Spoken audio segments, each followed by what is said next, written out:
A day of destiny dawns on a scorching August day at Marj Dabiq. The Ottoman soldiers, under Sultan Selim I, finger their swords and guns as the dust from the hooves of the Mamluk. Cavalry ominously fills their horizon. In a battle finally realized after years of intrigue and rivalry, the Mamluk Sultan advances, his eager men forward to strike the first blows against the army of the Ottoman upstart Sultan. This decisive engagement of history would decide which power would be the true champion of Islam and whether Ottoman ascendancy would be brutally checked by their rivals or triumphantly confirmed. The reign of Mem II was undoubtedly a golden period of Ottoman history. However, the conqueror of Constantinople and much besides left more than this glorious legacy for his successor to deal with. Mem's reign also oversaw the centralization of the imperial bureaucracy as well as a general centralization of political power, the mighty Sultan exclusively appointing those only faithful to him. The constant wars spurred resentment in the Janissaries, who had often campaigned even into the winter months. Mem's wars also had to be funded somehow, and this was accomplished through repeated debasement of the silver coinage, as well as rising customs duties and taxation levied on the poorer agricultural folk. Mem had also effectively seized some 20,000 villages and farms held as private property and redistributed them as timars. In sum, these policies pushed many to the brink of revolt. As a remedy, support coalesced around Mem's eldest son Bayezid, so that when Mem II breathed his last in 1481, the Janissaries within Constantinople rejected the installment of the younger son Sem as Sultan, though initially successful in taking the cities. In Anatolia, Bayezid ultimately defeated and forced Sem's exile, first the Mamluks, then the Knights Hospitaller in Rhodes, before he was finally settled in the papal court as useful leverage for the papacy against the Ottoman Sultan.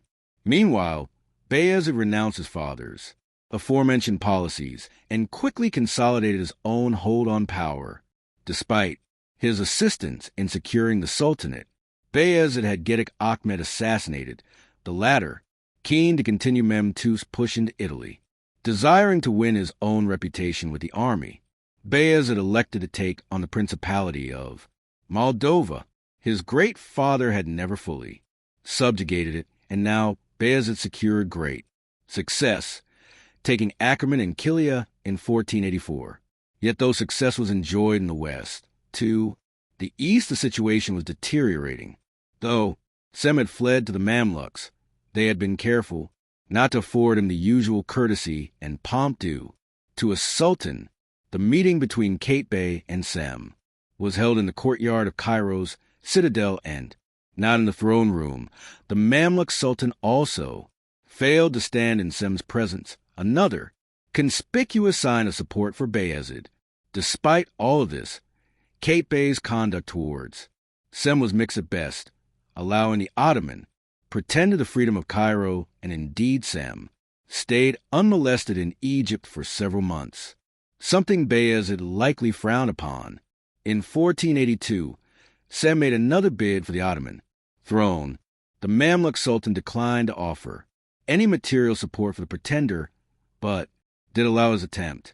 Sem was once more defeated.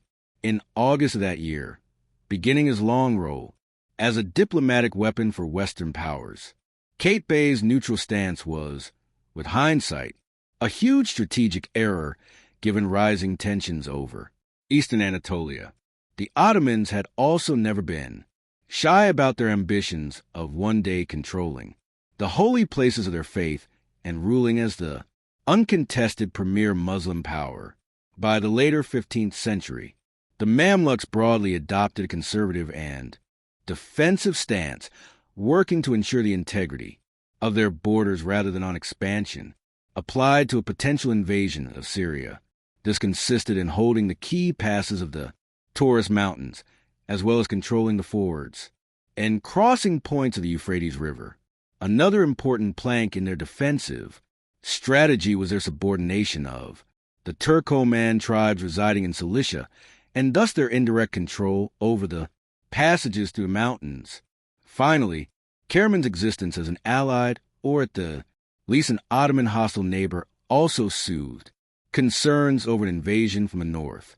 By 1484, it became clear that Bayezid had designs on the Cilician region, and though Kate Bey once more sought to avoid war by sending an embassy to Constantinople, by June the following year the Ottomans were moving on, the cities of Sis and Tarsus, marching a hastily assembled force north to confront the army of Bayezid. The Mamluks under Uzbek scored a crushing victory outside of Adana. This kick-started several years of conflict in which the Ottomans were ultimately checked in their designs of subsuming Cilicia. By 1491, and after 6 campaigns, the tiring powers concluded a treaty confirming the pre-war borders. Unfortunately for the Mamluks, this only bought them a few more years of peace. In the year after, the conflict, plague ravaged the land and killed some 200,000 people in Cairo alone. Unsettling visions of the Prophet himself were reported, as well as tales of jinns sent by Allah to punish the wicked. Compounding the general pessimistic atmosphere were food riots. At court, the elderly sultan's health was markedly on the decline, a horse riding accident weakening him further. This, along with the death due to plague of many of his more competent and trusted officials, encouraged a culture of infighting at court. Alas, though the aged sultan was a great man, his long reign was unable to arrest Mamluk decline. He had achieved a respite for a time by driving the Ottomans out of Cilicia, but the issues of corruption, plague, a terrible economy, and above all else the unceasing ascension in power of the Ottomans was not something he could deal with. Kate Bey's son did briefly succeed him, but he was assassinated on October 31st, 1498. His death was followed by the brief reigns of 3 more sultans before the eventual ascension of al-Ashraf Qansuh al-Ghawri in April of 1501.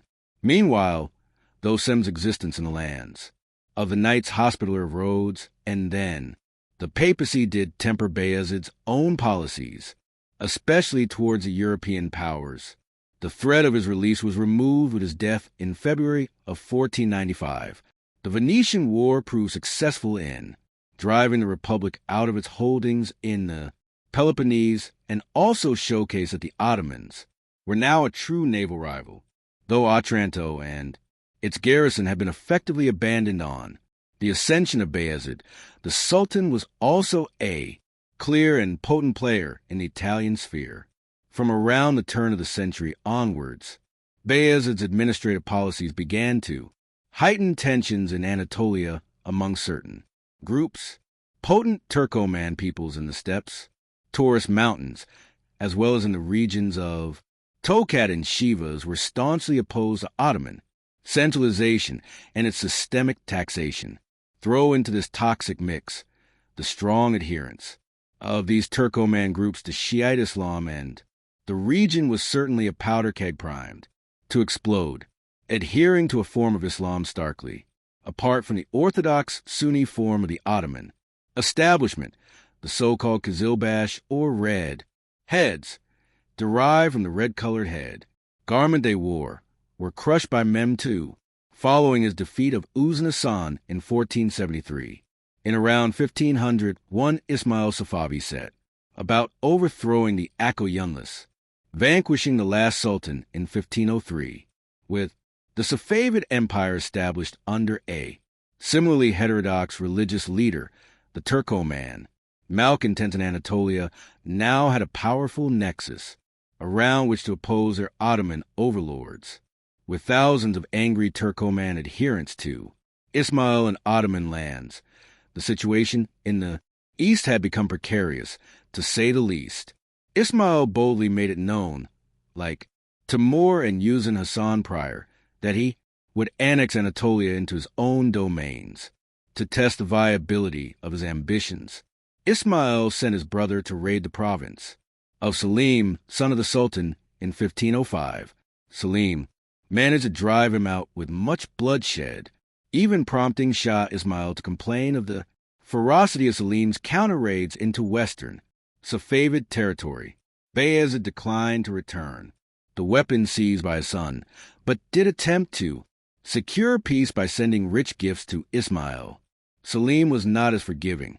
As governor of Trabzon and a champion of Sunni Islam, Selim took it upon himself to counter both the influence and propaganda of Ismail, proclaiming the infidel dog deserved the beating of his master. Selim went further by raiding Shiite villages within Ottoman territory. Selim's stance against both his foreign and domestic foes was hampered by a lack of real support from Constantinople. His father's actions made it clear he was not interested in a war to the east, perhaps countenancing further conflict in the west and south. Selim, however, was the man at ground zero in the east and mirrored his father's indifference, but towards these distant threats to the south and west. For him, the Safavids were the prime concern, standing in stark contrast to his aging and conciliatory father. Selim scored another victory in 1507 at Erzincan and then further checked Safavid power 3 years later in the same area that had been targeted half a decade before. By the final years of Bayezid's reign, it would be the Safavid issue that would ultimately decide the bloody succession to the Ottoman throne. With familial relations already frosty given, Selim's pro-war stance as opposed to his father's desire for peace, Selim garnered much support from the soldiery of the empire. His two half-brothers, Ahmed and Korkut, were favored by Bayezid, with the former in particular gifted the province of Amazigh, with his brother thus installed in the family's old stronghold. Ahmed was clearly a figure of continuity of Bayezid's policies, this elder prince cultivating bonds with the top imperial administrators and military men, as if to emphasize his own status as the most aggressive of Bayezid's sons. Selim led a punitive expedition into Christian Georgia in 1508, capturing some 10,000 women and children for enslavement.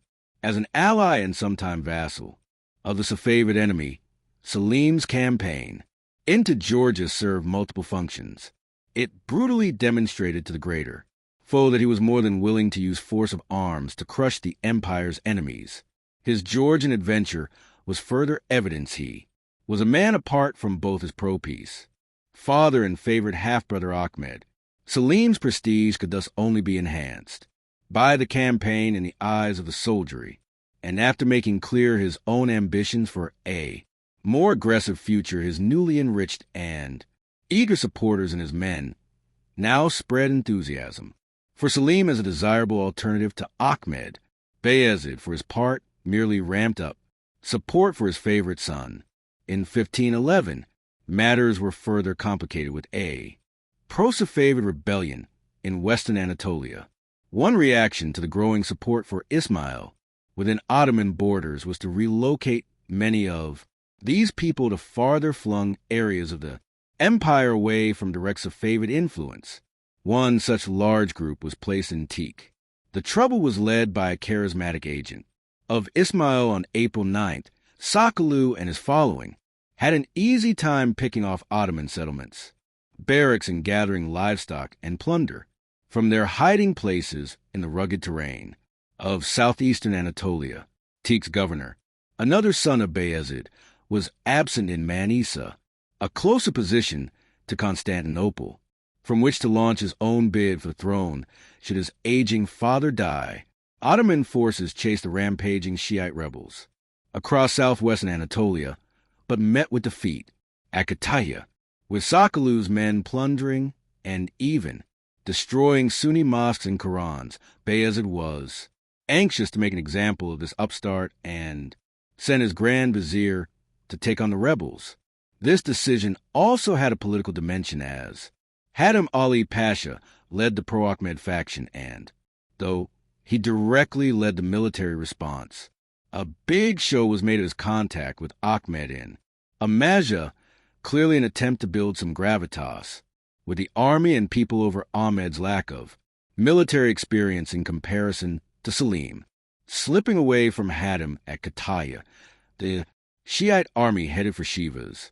The imperial army suffered grave attritional casualties in its pursuit and possibly even desertions, which weakened the Ottoman army when it came to blows in July. A few weeks later, the threat had effectively been neutralized, though Hadim had been killed and likely Sakala II had fallen either in the fighting or during a retreat to Safavid, territory of the majority of the rebel forces. Many Safavids were captured and resettled, far from Ismail in the Peloponnese. However, most were greeted as heroes by Ismail himself in the summer. The Sakala rebellion reflected poorly upon both Bayezid and two of Selim's rivals for the throne. As Ahmed had been cast as the leader of the response, he was naturally blamed for the poor showing, failing to send reinforcements quick enough when needed. Korkut too had revealed himself as inept and selfish, preferring residence in Manisa and arguably creating the vacuum in power that enabled the rebellion to begin with in his province. Selim, by contrast, shone as a clear, aggressive alternative to his brother and his father's pro-peace tendencies. Selim had, for years, warned that a more punitive approach was needed against Safavid influence, and now this need had been starkly demonstrated.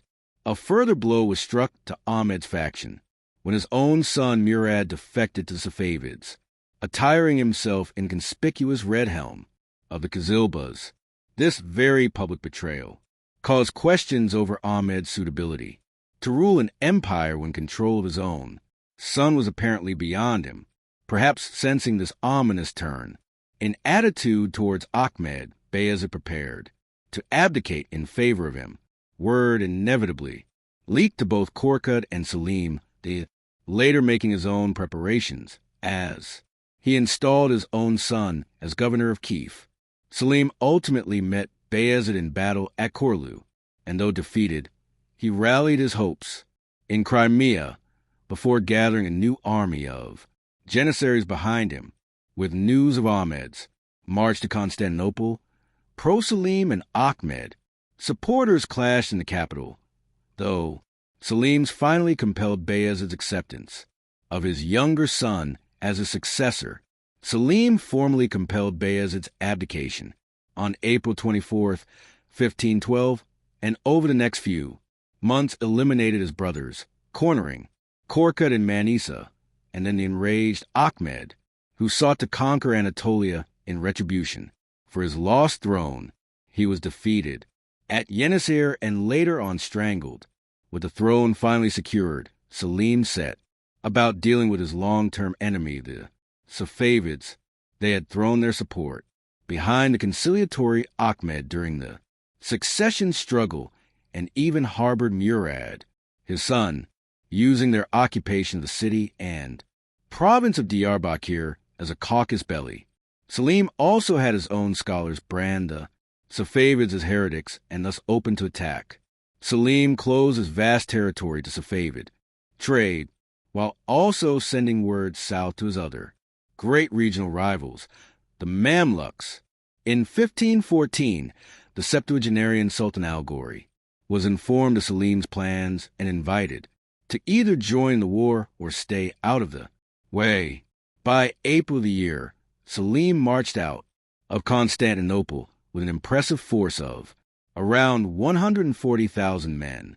The Ottoman Sultan arrived at Shivas at the beginning of July, making east and reaching the fringes of his empire at Erzincan by the end of the month, en route the two leaders had exchanged insults and threats, Ismail essentially daring his rival to invade, burning all before the invaders.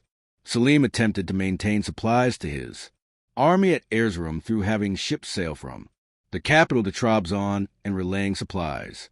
Across land, however, the rough and roadless terrain proved too great an obstacle to adequately supply such a large army, with little choice but to force a direct confrontation. As his men grew more disgruntled, Selim learned that Ismail and the Safavids were encamped at Kaldrin to the east and On August 22nd, he reached the place, hostilities commencing the next day.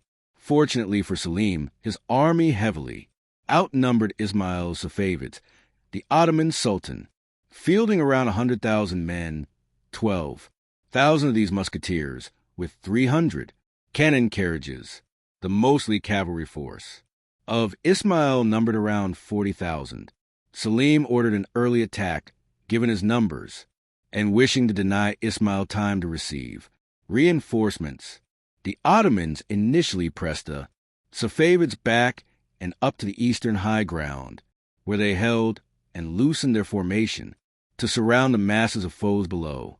Seemingly having the Ottomans surrounded in the valley below, Ismail further boosted the courage of his men by supplying them wine, which apparently had the desired effect, streaming down upon their Ottoman foes.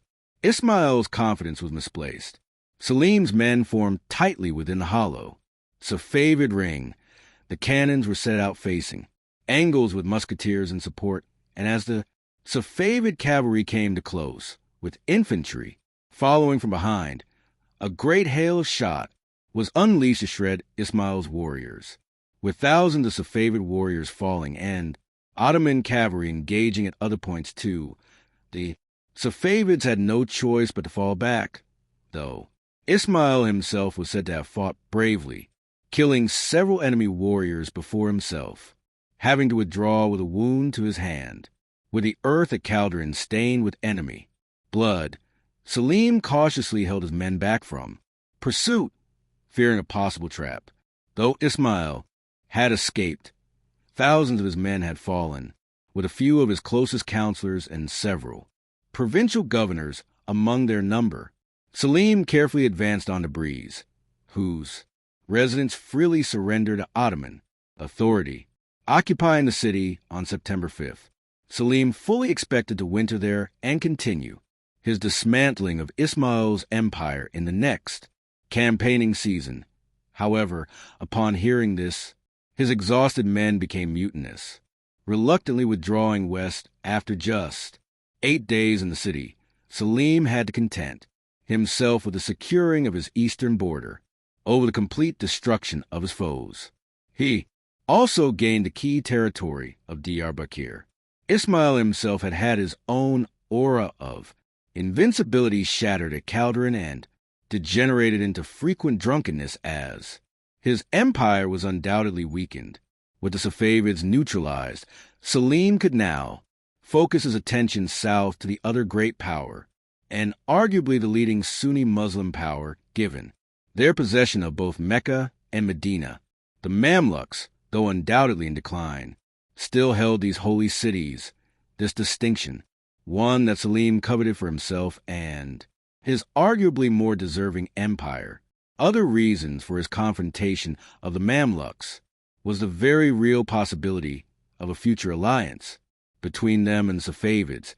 Indeed, such a joint action against the rapidly expanding Ottomans would be wise from their perspective. Furthermore, the Mamluks, as they had, with some years before, also welcomed one of Ahmed's sons. For the warlike Selim, such an affront could not be overlooked either. In the summer of 1515, as preparations for war ramped up, Selim left the Mamluk court in no doubt as to his intentions. He sent a small army to seize the buffer territory of Dulkadir. Having captured the tribal confederation's leader, the Mamluks were sent his head in Cairo with an unambiguous declaration of war attached to it. With war now inevitable, al-Ghawri sent word to Ismail offering to join forces against their common enemy. However, the Mamluk Sultan had the misfortune of sending one of Selim's spies in the Mamluk Empire as his emissary, and soon after, the Ottoman Sultan sent word to Cairo naming al-Ghawri a stupid coward, furthermore gloating that his empire would soon be destroyed. The Mamluk Sultan took the threat seriously and quickly gave orders for every village to submit men for his army. Such a demand naturally led to many fleeing to avoid the draft, which emptied the farms of the labor needed to harvest the food, which was also the food the Sultan now demanded in greater amounts for his own needs, this chaos and food shortage caused a near famine to spread from Cairo to Anatolia. To further compound Mamluk misfortunes, Ismail eventually sent word that no Safavid support would come. No significant numbers could be mustered following the shock of Calderon, and those that did march west were held back by Ottoman defenses in Diyarbakir. The Mamluks would have to face down the Ottoman juggernaut alone. On May 17, 1516, al-Ghawri and his army set out from Cairo, traveling mostly at night to avoid the unforgiving summer heat. They arrived at Jerusalem by mid-June. After a short break, the Mamluks continued north, still forcibly seizing supplies, food, and men. Matters darkened for al-Ghawri's subjects. In Aleppo, the Sultan's army entered on July 10th and proceeded to act more like a foreign occupying force than its sovereign protectors. Houses were stormed, occupied, and gutted, with the marketplace pilfered and any valuable resource seized. It seems the Mamluks were unaware at this stage that the governor of the ancient city was firmly Selim's man. As for Selim, he arrived in Elbistan in July and was joined by further men mustered in the area. By the 30th, he had heard that al-Ghawri was marching towards him. The Mamluk army abused and jeered as they departed ravaged Aleppo. In contrast, Selim gave an inspiring speech, declaring that Allah himself wished that they take the holiest places for the empire. However, before this could happen, they would first have to take Syria. Departing Elbistan, they reached the vicinity of Aintab, where they easily defeated a small band of Mamluks, taking some prisoners. Edging southward through the scorching heat, Selim's army finally reached Marj Dabiq, some 30 miles north of Aleppo on the evening of August 23rd. Both forces numbered approximately 60,000 men, though most of the Mamluk ranks were raw, untrained, and jittery conscripts held in reserve. Many of these were unwilling to fight at all, some deserting, others even maiming themselves to avoid combat or the front lines. The Mamluk left was broadly composed of the men of Aleppo under the command of the governor of the city. To the right were the men of Damascus under the command of Sibay, while the center was under the overall command of al-Ghawri himself, with Suduan leading the royal Mamluks. Opposing them were the determined ranks of Selim's army. The Ottoman cannons were placed in the center and shielded with carriages, chained together to mitigate the likely Mamluk charges. Selim himself commanded the center of the Ottoman army, the Janissary units positioned to their left, while cavalry held the wings, moving to engage the Mamluk center under Suduan. Charged first with the royal Mamluks. Such was the strength and momentum of this initial charge that the center under Selim was fractured and pushed back, the Sultan managing to achieve a decent withdrawal behind the cannon barricade. Suduan's onslaught reached the artillery too, peppering the gunners with deadly arrow volleys, while suffering retaliatory shots themselves. Next came the terrible charge of the Damascus group. They contacted the Ottoman cavalry, left wing, pushing them back and then battering the grim ranks of the Janissaries. This sector of the battle was also bloody, the men of Sibay managing to take several Ottoman standards, while cutting through the Ottoman ranks. This general melee persisted for the first hours of the battle. By midday, with the Ottoman Sultan pushed back and the fighting seemingly stabilized, al-Ghawri chose to personally lead another charge.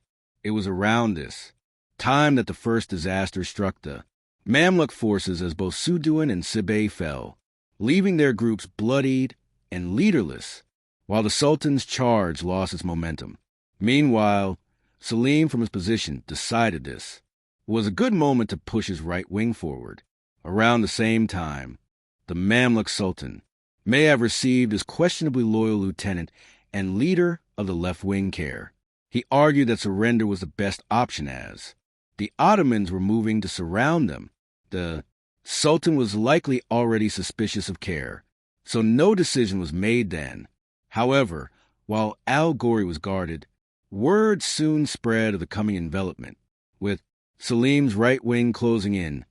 Caire's contingent melted away. A further rumor that al-Ghawri had ordered his infantry reserves to remain where they were exacerbated matters.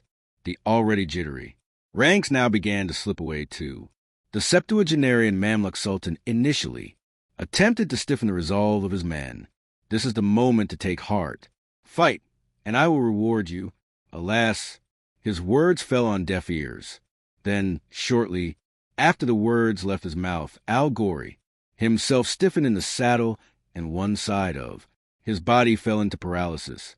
Demanding water, which was given in a golden goblet, al-Ghawri drank before turning to flee, but then falling to the earth as the Ottomans closed in. Though accounts differ as to the exact manner of the Mamluk Sultan's demise, what was not in any doubt was a victory of the Ottomans. Following the battle, Syria lay open to Ottoman conquest. The tattered survivors of the disaster attempted re-entry into Aleppo, but the city's 9 gates were closed against them. Cairo Bey was now openly declaring his allegiance to Selim, and on the 28th the Ottoman Sultan entered Aleppo in triumph, in a symbolic changing of authority. That Friday's prayers in Aleppo's mosques were uttered in the name of Selim. In Egypt, al-Ghawri's successor Tuman Bey refused to bend the knee, having been proclaimed servant of Mecca and Medina. While the Abbasid Caliph Marj looked on, Selim marched south, ultimately meeting Tuman Bey at the Battle of Radiniya in January of 1517. With the last Mamluk Sultan's execution after this, all of Syria, Egypt, and Hijaz accepted Ottoman overlordship. The Battle of Marj Dabiq was thus a pivotal moment in the long history of both the Ottoman Empire and the Middle East. Before it, Ottoman supremacy as the greatest Muslim power was still arguable. Now, with the keys of the holy cities in Ottoman possession, it was undeniable